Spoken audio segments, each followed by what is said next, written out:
The title of this manhwa will be in the comment section below. Please consider liking and subscribing. The story begins in the school classroom, where Dayan looks shocked as Siwoo tells her he likes her.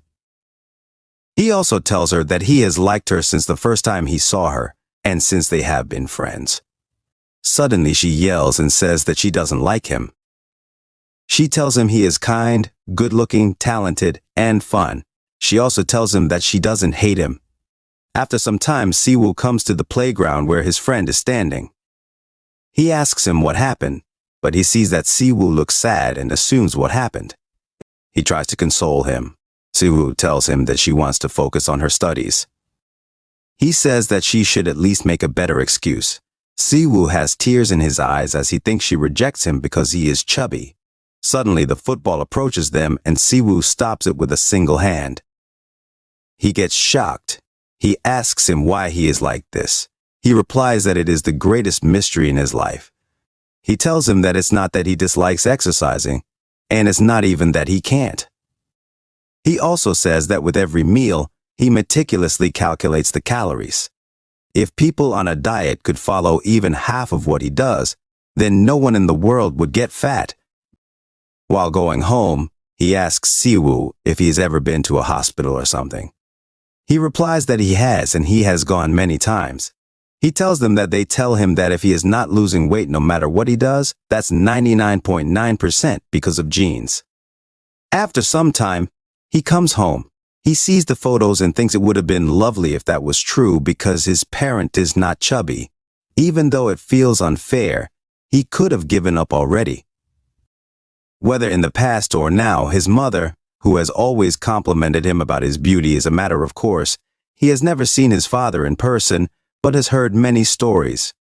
His father was a very famous wrestler. Although his period of activity was short, his record and strength were truly overwhelming. According to her mom, he is not overweight, as he has a physique where muscles develop just by breathing. Currently, he gets annoyed with all the thoughts. He opens the stove and thinks, what's the meaning of a diet that doesn't even work? How many years have he been dieting without any results? He also thinks that instead of continuing to be stressed for nothing, he would rather eat as much as he wants. He starts eating his meal. After some time, he is running, and this is faster than the average record. He is thinking about Dayan and says that he never gives up. He ran too far without even realizing it. He reaches some mysterious place. It's his first time seeing a place like this. He thinks he should turn on the map app. It should show where he is. Suddenly, someone from the bridge tells him that he is fast indeed. He also means Siwoo. He is growing up like a little pig. He is an old man. He also tells him that he still can't deceive his bloodline. Suddenly, he jumps from the bridge and comes near to Siwoo. He gets scared. Siwoo thinks he seemed 6 meters tall at first glance. After that, he asks the older man if he is okay. The man replies that there is no need to be scared like that, as he didn't come to devour. He tells Siwoo that he is Grandpa Manate, taking care of the Akai in this peninsula, playing the role of divine judge. Siwoo didn't get anything. Grandpa Manate tells him that from the looks of it, it seems he knows nothing at all. He tells Siwoo that there is no need to say much. After that, he tells him to come with him and throws a large piece of cloth. Siwoo is in shock, and he is covered in the fabric. After some time, Grandpa Manatee releases him. He thinks about what is happening. Siwoo sees that he is at some mysterious place. Grandpa welcomes him to the world of Yakai. Siwoo is looking scared and shocked. Grandpa Mighty tells him to look around from left to right and confirm carefully with his own eyes. So many monsters gathered there, as they are the residents of this world, are Yakai. He gets scared. Grandpa tells him that once, humans feared them, regarded them as gods, and worshipped them. Now, they are merely considered superstitious and exist only as imaginary beings. He also tells him that once every 666 years, the great festival is held to select the king of Yakai. He tells him that all Yakai clans exist worldwide, including the Korean peninsula, so he must choose and send out young Yakai with outstanding talents as candidates. Grandpa Mangti tells him that 666 years ago, a yakai stood tall as their king, and now 666 years have passed. Suddenly, Siwoo stops him and tells Grandpa Mangti that he got it. He asks him why on earth he is here. He replies that, as he already told him, every yakai clan must send at least one candidate, including the yakai and human worlds. After that, he tells Siwoo that he is the only one who inherited the goblin's bloodline. Siwoo is shocked. Grandpa Mangti tells him it's only about 4th or 5th generation, just a very slight mixture. Siwoo tells him that there seems to be a misunderstanding. Suddenly, Grandpa jumps again, and there is a blast. He tells him whether it's complete nonsense or not. At least he should do a test. Meanwhile, the monster big mouth yakai named Jiogugwai comes there, and he seems to not agree with the grandpa. He replies that if he wins, he can eat Siwoo.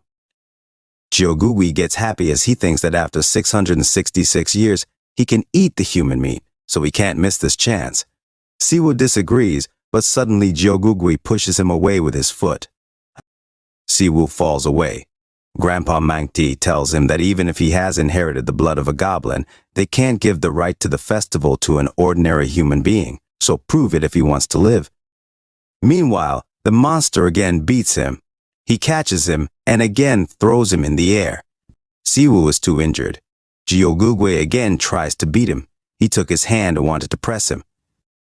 He says he thought eating like a rice cake would be easy. He also says that even pounding tough meat can be enjoyable.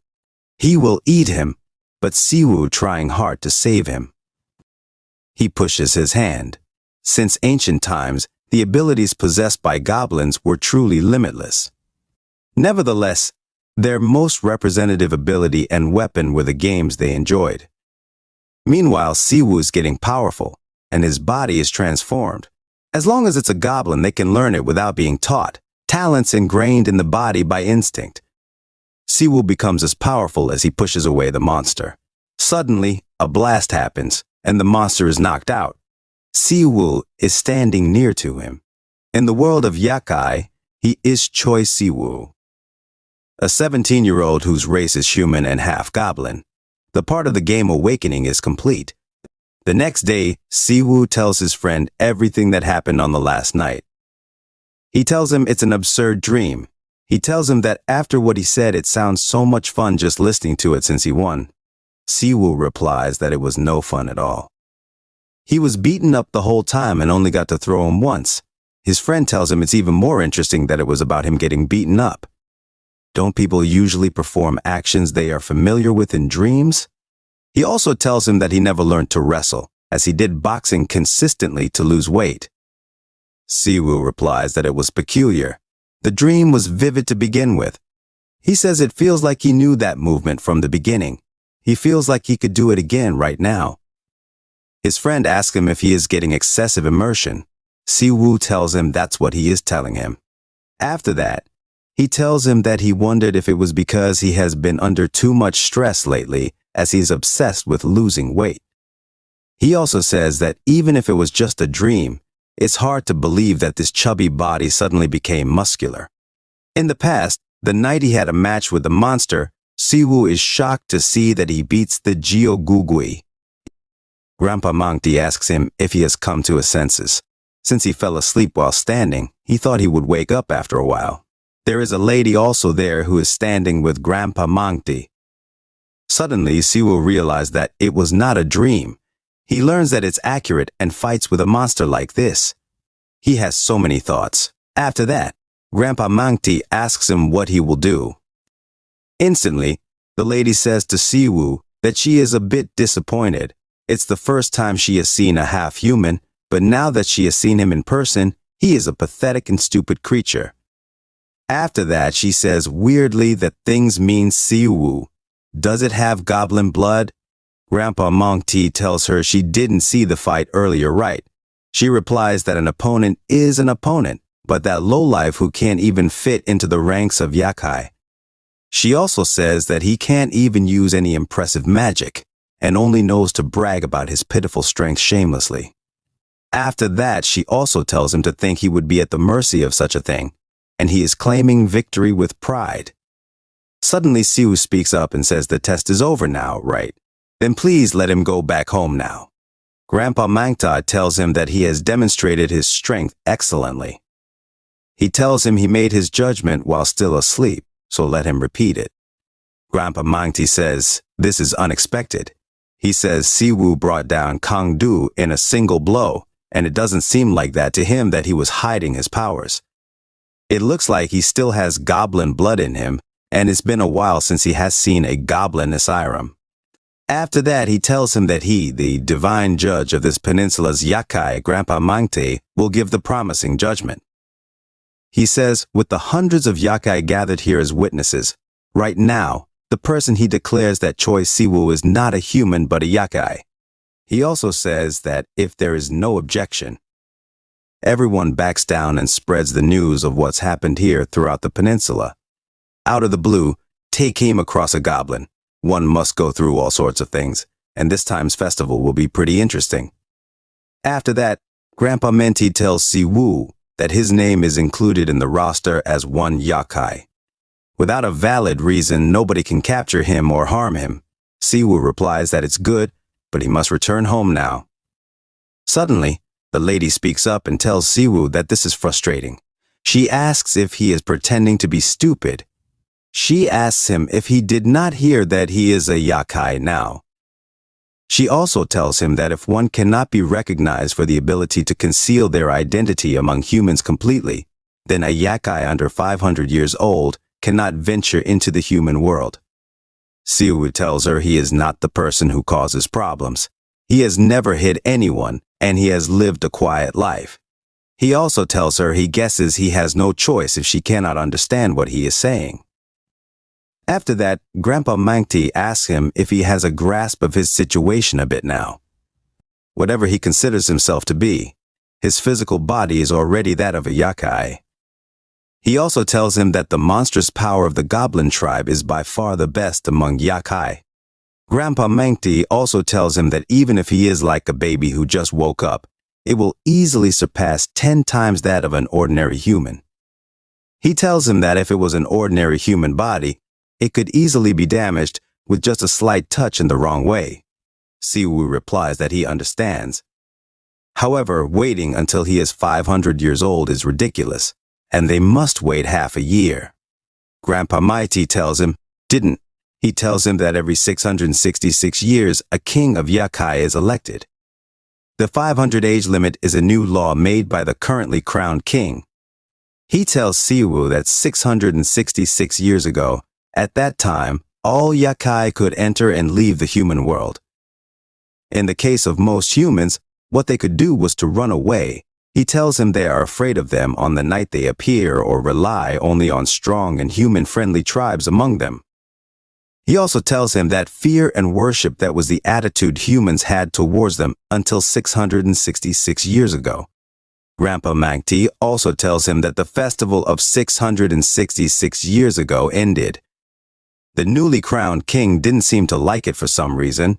He also tells him that on the day of the king's coronation, he inscribed a new law with the blood of the yakai he defeated. Because of that law, they are prohibited from harming humans, revealing themselves, or getting close to them. He tells him that thanks to this law, today's humans are not afraid of them, and they forgot their existence. He also tells him they merely think of them as a fugitive and fictional fairy tale characters, but even that won't last long.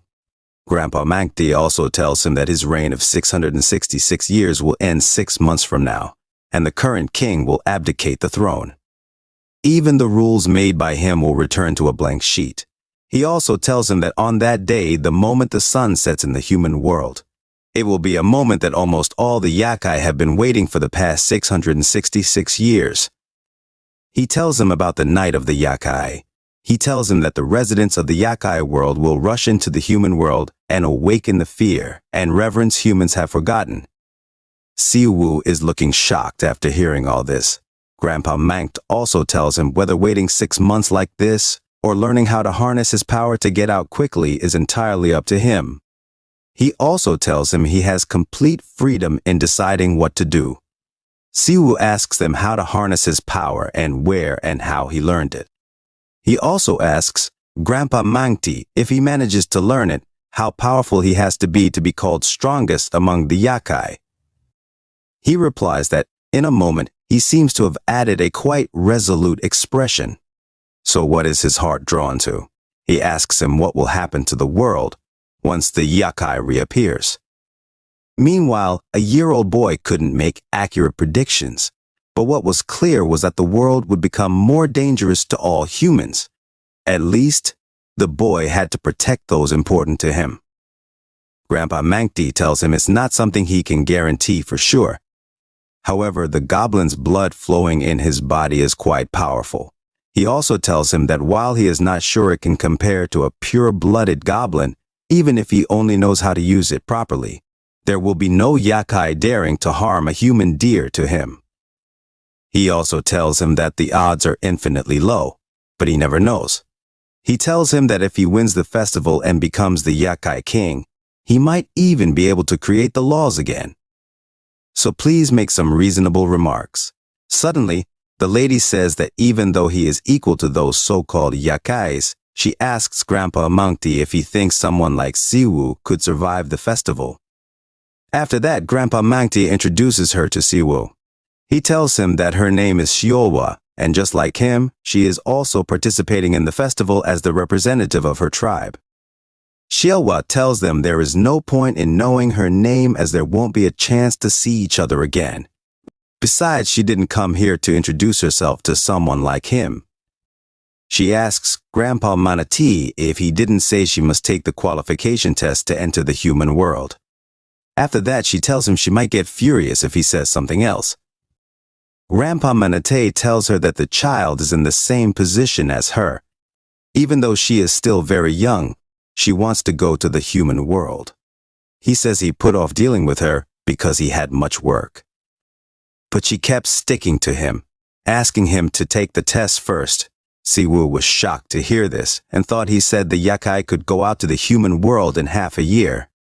Grandpa Manatee tells Siwoo that he should take a look at her today. Shiolwa gets angry and asks why she has to take a test in the first place. She says whether it is disguised or yakai force among the 500-year-old, there are numerous yakai worse than her. Grandpa Manatee replies that he knows it, and that's why it's hard to judge her qualifications so hastily. He also tells her that in order not to be discovered among humans, it requires not only basic skills but also self-control and patience. She replies that she understands what he is saying but hopes this is not just a casual excuse not to accept her. Grandpa Amante tells her he would not have called her if he had thought of that. He says the festival is just around the corner and the existing law will become null and void 6 months from now. Grandpa Monte tells them that this must be a fortunate timing. There could not be a better opportunity to see if she could blend in with humans without issues. He tells her she already saw it, but the choice Siwoo is a child that is no different from a human. He walks away, telling her he will give her at the end of this month. He tells her to teach Siwoo the basics of being a yaokai, including transformation magic. He also tells them that if Siwoo has made some progress a month from now, he will approve them as qualified to go to the human realm. Siwoo is looking shocked. Meanwhile, Shiolwa gets mad and asks how she can teach Siwoo in just 1 month. She tells Grandpa Mangti that if he doesn't want to allow her, just cleanly say he doesn't want her. He replies that if she thinks like that, then it's just a matter of waiting for 6 months. He also tells her the difference it makes if she leaves a month early. Ultimately, he tells her that whether she gives up or decides to teach, it's all up to her. He tells them he thinks there is a fairly good possibility. After that, he leaves. Xiaowa and Siwoo are watching him go away. Suddenly, the monster Jiogugui wakes up and asks them where the old man went as the fight is not over yet. Siwoo is looking scared. Xiaowa says that Siwoo is a real mess because lowly guys like him, yakai, are insulted by humans. Suddenly, Jiogugui will attack her. Siwoo is in shock. Meanwhile, unlike humans, racial superiority and inferiority do not exist. there is a big difference between race and bloodlines among yokai. The existence of gaps in the average potential and the unique abilities and powers possessed by each race create a distinct class among yokai. Now that the pure goblin has disappeared, opinions are divided on which bloodlines have the best potential in the Korean peninsula. But if one were to put aside his ego, quite a few would reluctantly come up with the same answer. Meanwhile, the monster is going to kill her. She is smiling. Foxes who hide their 9 tails are said to be closest to the pinnacle of the Korean peninsula. After that, Seowa tells the monster to try what he wants to do. Seowa caught the mobster with her magic chains. She thinks that a surreal sight is unfolding in front of his eyes. However, the boy no longer let out a whimper from his mouth. His standing frozen with surprise will not help in his current situation. He thought that his current situation had become his reality, and he must somehow accept and adapt to it. After that, she tells Siwoo that he can see that it is force and an ability that consumes one's energy. She also tells him that power is divided into 2 types, inherent and acquired. She tells him that she is sure he already knows what the first one is like, the goblin wrestling he used before, an innate skill that his bloodline remembers. Seohwa also tells him that using it requires no special training, as it's as easy as breathing once he grasps it. However, it is different for acquired skills. She tells Siwoo that any yakai can freely use them if they learn, but learning and training are essential. After that, she tells him to see the Jogugui over here, as he relies only on his natural physique and strength, and now he is humiliated with a simple binding. He is a perfect example of being utterly inferior to her. Meanwhile, there is some magic, so he can't attack her. She tells Siwoo that she will teach him now that things have turned out this way. She tells him she dislikes troublesome things and might get angry if the results are meaningless. So, if he is not prepared, she suggests he give up in advance. She tells him it will be extremely tough for someone just a human a few minutes ago. If he disappoints her, he might die. Siwoo replies that if she is willing to teach him, he will do his best and exert every bit of effort. He also tells her that he has to learn no matter what happens. Right now, he is not in a situation where he can worry about dying in the future. She replies, "All right." She thinks the chances of his success are low, but it's better than doing nothing. After that, she tells him that first, they have a meal. He is looking curious. She means to him that, as she mentioned earlier, it consumes energy to use force, the power that everyone in the yakai realm possesses, but he probably has little energy left. She tells him that usually, just breathing the air and consuming food and water in this realm naturally replenishes energy, but he arrived in the realm just today. She also tells him that with his human diet, he probably has not accumulated that much, so the power he has had since his birth is all he has. After that, she asks him if he is hungry. Considering how much energy he has used, he must be starving. He replies that he doesn't feel hungry right now. Suddenly, he feels deficient. Jiogugui catches him with the chains. She tells him that he has very little force left in him, and that he has probably only a handful left. She tells him it probably must have been completely drained by that last move, as it's just a typical force depletion. She tells him the solution to his problem is simple. She comes near to him and holds him. She tells him, as he sees Jogugi, that there are rules among yakai if he wins in an official duel initiated by the divine judge. The right of life and death of a loser is in the hands of the winner. She tells him to eat the defeated yakai and consumes his energy, which is the most effective and straightforward way to replenish the force. Siwoo is shocked to hear all this. She tells him Jiogugi's size will be a good meal for him. His hunger will be satiated. He started walking towards Jugugi. At that moment, what moved Siwoo was not reason but instinct. He felt an intense hunger as a yakai, which he had never experienced. The whispers of Seohwa further fueled that desire. The only thing in his mind was just the instinct to prey. But if there was something that Seohwa had not thought of before, It was the greedy nature of the goblins that made them want to capture the prey, which is more nutritious and delicious. Suddenly, Siwoo comes towards her. She stops him with his magic, and there is a blast. She tells him that no matter how hungry he is, he should not act arrogantly. She tells him that a mere half of Yakai dares to attack and eat her. She grabs him with her magic chains. She asks him if she looks like easy prey to him. She tells him she guesses she will have to fix his manners properly. After that, she thinks he broke it off, even if it's just one and with brute strength. Siwoo breaks her magic chains. Suddenly, she cuts her finger and tells him that even if he is a half-goblin, a goblin is still a goblin, which is not what he wants to show. She agrees to it, and after that she summons the great demon, subduing the emperor with one fist and palm. He attacks Siwoo. There is a huge blast, but Siwoo manages to live alive. She tells him that she can't help it even if he dies. He was asking for his death when he attacked her first. She also tells him that she didn't expect that much from him. It can't be seen as Saul was a mistake. The boy who had just awakened was powerful, even among powerful goblins. Only a few chosen ones are enlightened with the unique skills, despite their rarity, with overwhelming power.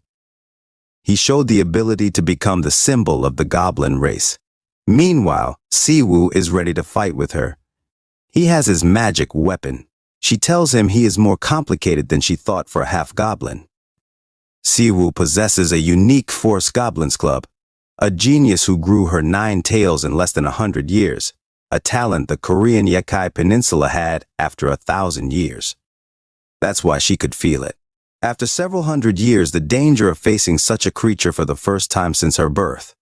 Meanwhile, Siwoo has some mysterious powers. He is fighting with the demon whom Seol was summons. She thought if he considered just the amount of force she would not lose. But she is curious about the pressure that Siwoo exerts. It's a Goblin's Club transformation of Thunderstrike. She can feel that it's Goblin Club powers, so she decided she should also show off. She tries to show her power, but that's not enough. She thinks about the tenacity she just saw. She would have to beat him up at least 6 times to bring him to his senses. Siwoo is looking so much more powerful. Even if it's just one arm, can he contend with the great demon subduing emperor? Siwoo is fighting with the demon, a tool that can freely change its form according to the user's will and purpose. That's why, when goblins were thriving in the past, Yakai preferred the Goblins Club as a weapon that could become anything. Meanwhile, Siwoo is holding a mysterious gun in his hands. He does a shatter strike. Siwoo was shocked to see this. She can see that the shape and the method of attack have changed, and it's hard to respond quickly. That club is aside from its power, as its efficiency and versatility are at an unbelievable level. She thinks he will trample them if she leaves room for his considerable firepower. She again made a blood circle, and now 2 arms are summoned. She attacks him with the power of the great demon, subduing the emperor. She also uses her skill of Twilight Cataclysm to stop him. There are so many hands summoned. Siwoo stops her attacks efficiently. She is in shock to see that he is even enduring this seriously. She can't even compete against this clumsy 100-year-old goblin. She thinks that if the goblins are doing well, it makes sense. Even as a newly awakened half-being, he is at this level. Meanwhile, Siwoo is still fighting. Siwoo thinks that no matter how efficient his power is, his Yakai force seems to have reached its limit. She feels that if he continues like this, eventually, his body will break down. That's how it will end. Suddenly, she says that she can help it. Siwoo is fighting with her summoned great demons, subduing the emperor. Meanwhile, she uses her power of 5 tails, makes a ring of blood, and tells Siwoo that he can take pride in that. Siwoo is ready for this one too. She tells him it's been long since she last went all out against an opponent in a real battle. The great demon emperor appears and fights with Siwoo. He uses her tool to attack him. There is a considerable blast happening. Siwoo can't handle this and falls. He is feeling deficient. She tells him this does look good and it's too late. She tells him it's deplorable, but he will die soon. The collapse due to the force depletion has begun. She also tells him that it's his fault. He foolishly fought until his body collapsed without understanding the situation.